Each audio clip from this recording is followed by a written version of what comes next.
How to activate iPhone 11 eSIM.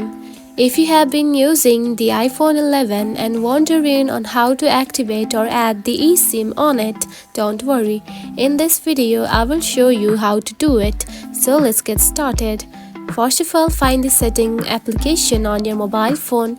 Just like this. Now open it. After opening it, you will find something like this. Now scroll down and here you can find cellular just right here. Now select it. Then scroll down once again and here you can find the SIM option just right here. Now to add eSIM, just tap on to add eSIM right here. Select it. Now wait for a few seconds and it will be loaded. Now you will see something like this. You can transfer a phone number from a nearby iPhone or scan a QR code provided by your carrier.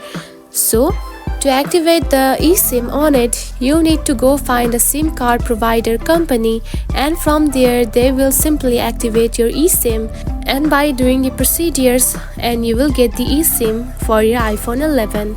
So this is the process on how to activate the iPhone 11 eSIM.